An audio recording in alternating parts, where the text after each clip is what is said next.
mathematics I did that also arose out of a statistics problem, which was concerned.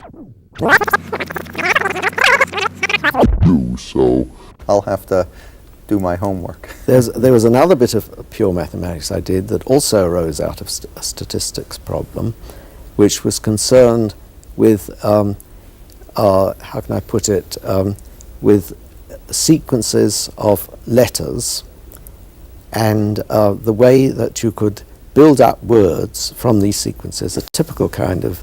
The prime... that's right, the prime words. In the Journal of Combinatorial Theory. That's right. I was very pleased with that. Then I discovered that that was largely anticipated by Marshall Hall.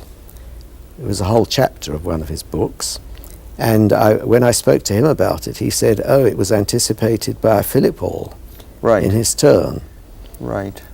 Well, but both Halls were much more algebraic, and as I remember that paper, you actually had an analog of the prime number theorem, and you had some analysis. Oh, yes. Well, yeah, you're right. I gave a colloquium on this in the mathematics department once. At Albany once when I was there. Oh, yes. Oh, I see. Yeah, but here, and one of the faculty said he'd now understood the problem for the first time, having previously been trying to read the previous literature. So it helped, certainly, even though it was largely anticipated. That helps me, and again, I didn't know it was anticipated. I'll have to go figure it out.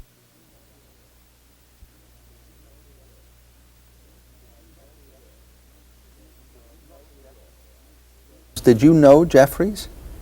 Not very well. I was a student at one of his courses. Is he a student of W.E. Johnson? Well, I made a mistake about that, by the way, in a preface of one of my books. It was not Harold Jeffreys, it was his co-worker Dorothy Rynch, who was a student of W.E. Johnson, and so was Keynes. Keynes was a... And Ramsey? We don't know probably, for sure. I don't know. Yeah.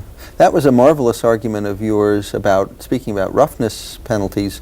W.E. Johnson had a beautiful theorem which you brought back to life. This is very early on, which said that if the way you predict about several categories, say things are coming out and they're red, white, and blue, and you've seen the past, and then you've got to predict what the next one will be. The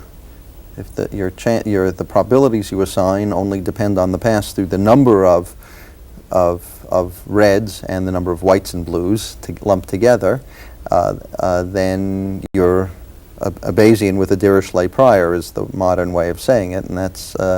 But you said, well, Johnson's argument isn't quite right. That is, if you look at the counts and if they're very rough, then that you would probably not take that so seriously. Well, I took it seriously, except it needed to be modified, so in a sense I wasn't taking it quite as seriously.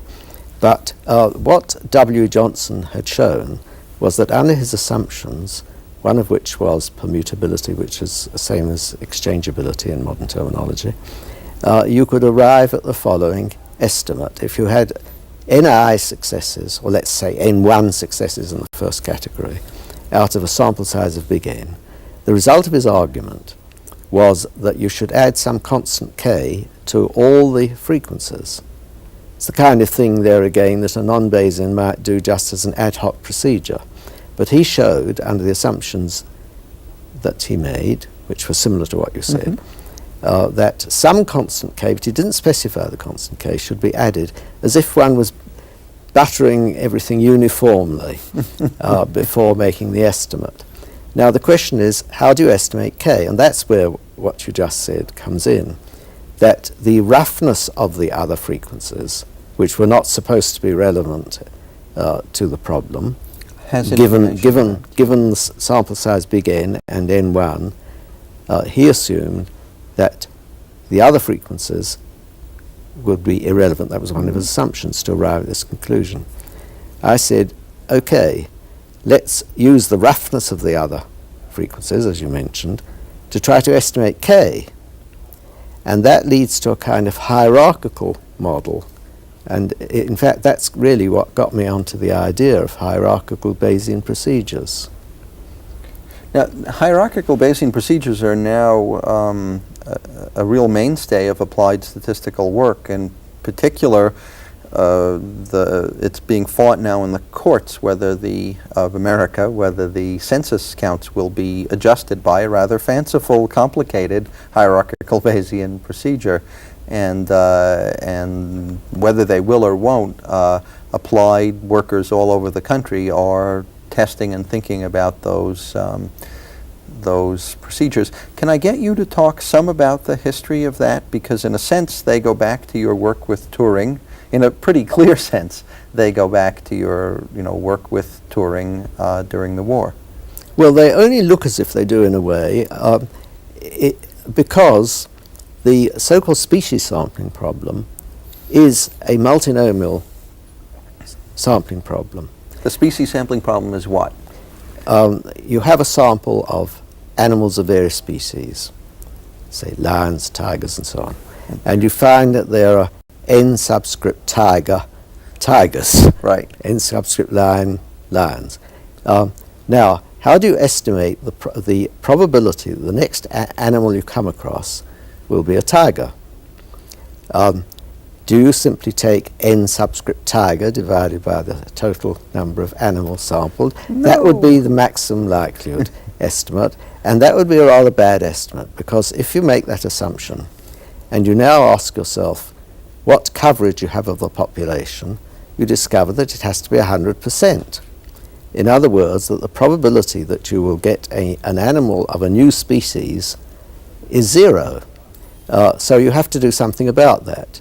And Turing faced this problem in a special case and came up with a formula which I modified and expanded a great deal in a 1953 paper, which was a little surprising and really anticipated a form of the empirical Bayes as originally defined by Robbins. By Herbert Robbins, who I regard as a pioneer nevertheless, even if he was anticipated by this piece of work to some degree. Now that it is a surprising result. What is the result that can you remember if you want to predict what's the chance that the next thing is a new one? It's something like if you've had say n subscript r of the R species, it's something like r plus 1 times nr plus 1 over nr. I can't remember exactly, but it's approximately that. But you need to smooth these nr's, which I call frequencies of frequencies, by the way, for fairly obvious reasons if you think about it. Yes, it is a surprising formula. Now, that differs from ordinary multinomial sampling simply because you have the number of categories in most reasonable applications of that work is extremely large. And it really is, it's a case of a different quantitative phenomenon, a different quantitative problem, leading to qualitatively different results. If you have an ordinary multinomial, shall we say, with 20 categories, or with 3 in your red, white, and blue case, you simply couldn't even begin to think about using that particular formula we just mentioned. It's a different problem because it deals with a different order of size of the number of categories.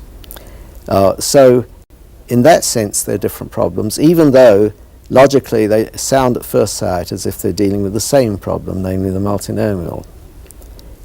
Entirely different methods. The ordinary multinomial is the one that is related to W. E. Johnson's work and this extension and the hierarchical Bayes procedure. I see.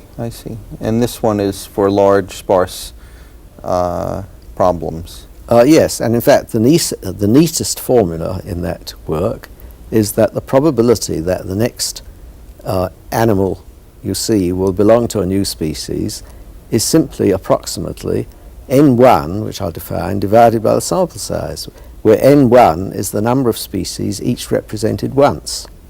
And that formula was due to you and Turing, or? Well, I think it was me. I don't think Turing came up with that particular example.